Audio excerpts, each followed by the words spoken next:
the perverse feminine summon you into an awakening, an embodiment of the sinful, of the somatic, of the distorted, the subverted, the castaway, the crucified, the burned, the banished.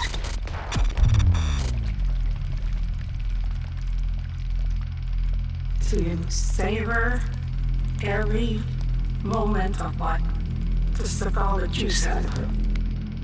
My instinct is to show you my pussy. That archetype is really a woman who is set in her power and in her magic. A judgment that we're not upholding the standards of what a woman should be. We are supposed to be good and not sexual and not, overtly sexual, I should say. Stepping out of the norms, stepping out of the categories, stepping out of the expected. It's somebody who's diving deep into the darkness and transmuting something. It's alchemy. One who wields that power. People don't like that shit.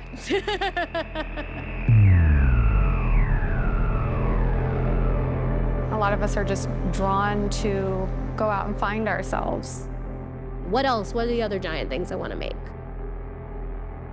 The initial doing of one thing sparks the rest. We get to be here.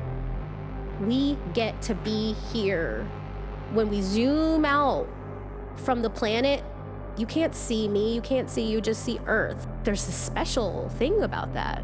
In this body, in this lifetime, I have the ability to do a lot, and why would I waste it? Here I am, the epitome of categories of plus size. Over the age of 40, I'm now 50, Black. I represented a lot of categories that you don't see on that stage. The one thing that I liked about burlesque was the very first show I ever saw, there were different types of bodies. Skinny, curvy.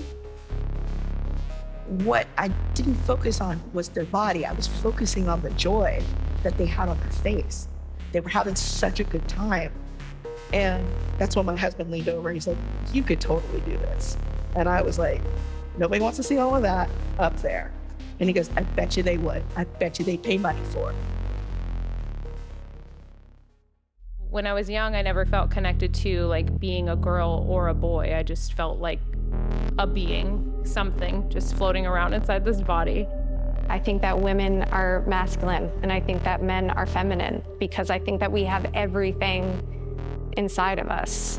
I don't think that we could ever disconnect from anything completely. I think we hold every emotion with us. I think that we hold every facet of God within us. And one of those facets is contradiction. How can you have the light without the dark? Living as an artist and being an artist is not something that I would necessarily want for everyone. I mean, because it's hard.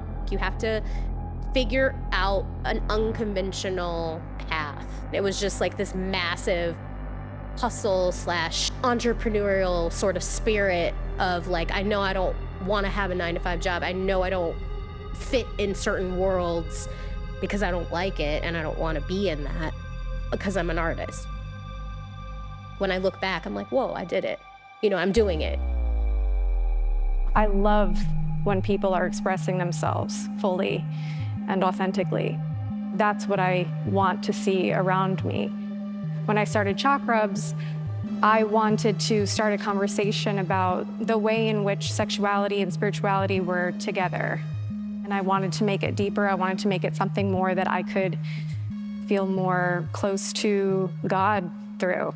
So that was kind of the pathway.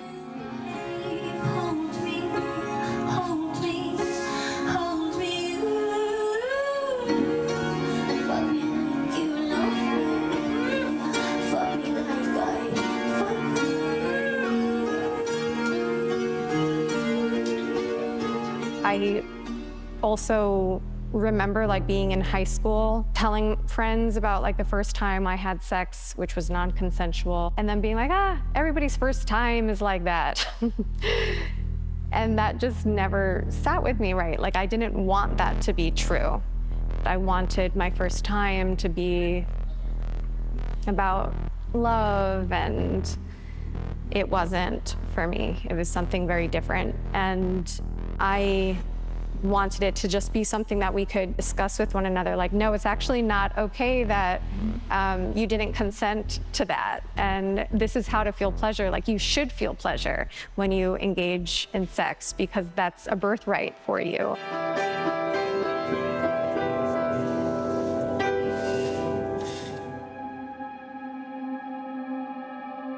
In society, you're always continuously being judged about your body, about the way that you speak, about the way that you present yourself to the world in general. Before I realized that I needed a bra, because I never thought about it, but somebody mentioned it to me, and like obviously that made me like pay attention to my breasts and like understand that this is like not okay to not have a bra on, because it was provoking men.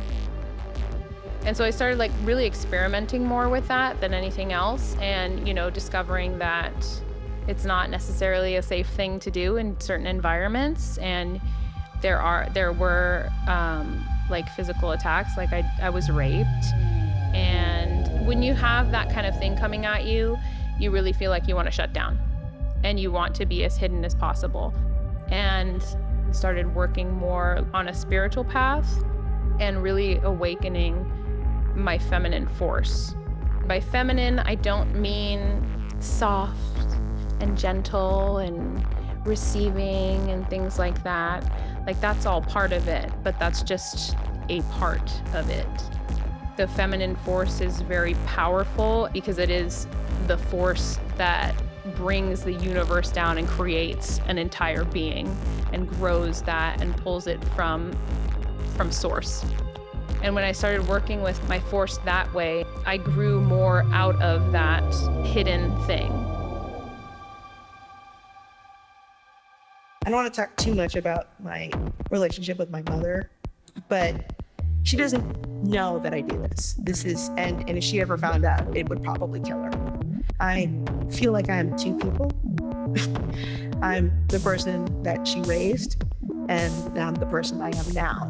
That's like bold and outgoing. All of what I do is considered a sin. For a long time, could not take a compliment. My husband makes fun of me all the time because I make weird faces every time he tells me I'm beautiful.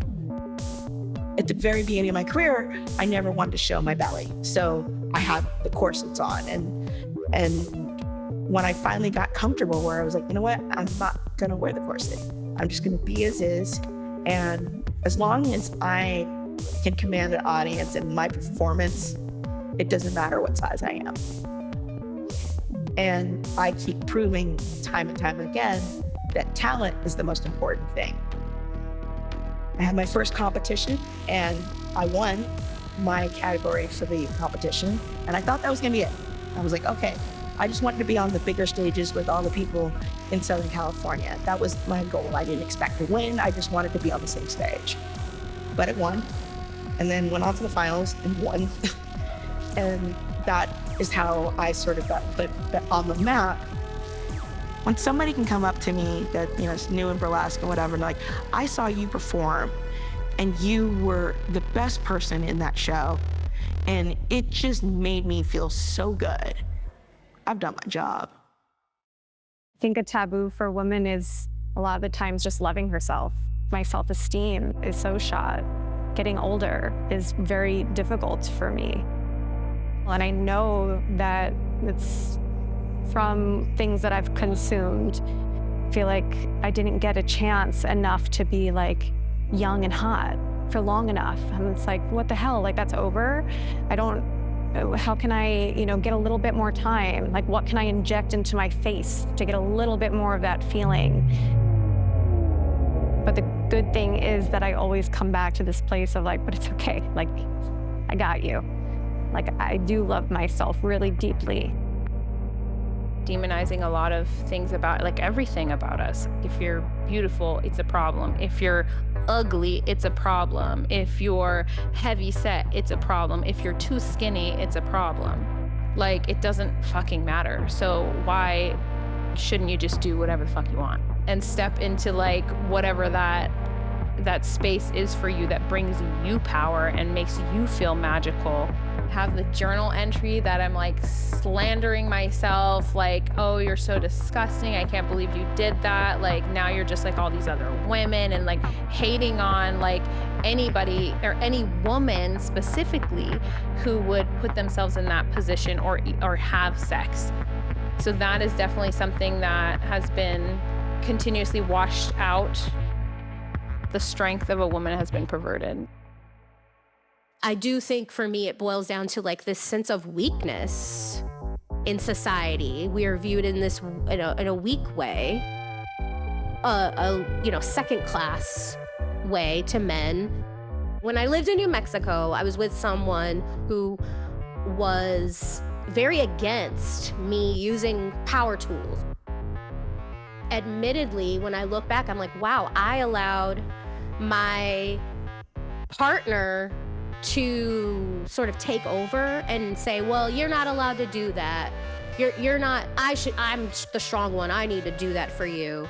It wasn't until later when I realized, oh my God, like, I was giving my power away.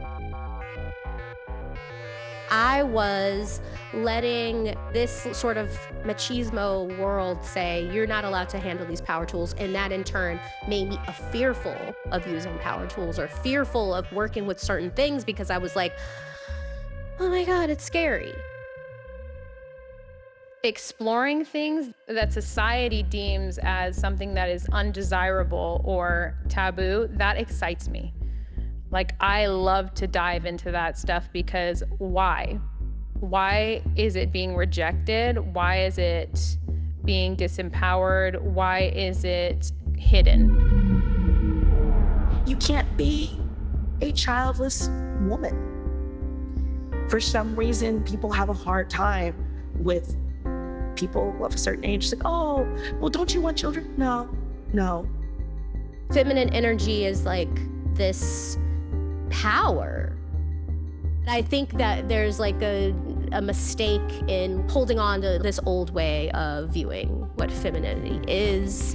Everybody expresses themselves differently, and we have a unique magic to us that needs to be put into the world.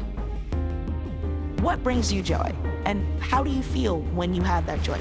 When I'm able to do something that I love, or I'm in my car, like listening to something and screaming at the top of my lungs, I feel empowered. I feel like I can do anything. There's no one path for everybody, but I think asking the question is the first step on the path. Just starting to bring yourself into every situation even more, asking yourself, what do I need right now? What do I want? And that bleeds into everything. Sometimes people move away from whatever their dream is because it seems too distant and too hard to get to. And I think it's important to recognize that not everything's gonna happen right now. Sometimes it's big steps, sometimes it's baby steps. Maybe it was your mother judging you when you were young, or some guy at school bashing you for wearing something or calling you a slut. And knowing really where those things come from, where they stem from, is really important to be able to wash them away and to be able to rebuild that voice for yourself, for your story, and for your identity, because you're the one who gets to build that, not somebody else. Perverse is being unafraid, unashamed, and being completely naked and open, and showing you the ugliness of what it really is to be a human.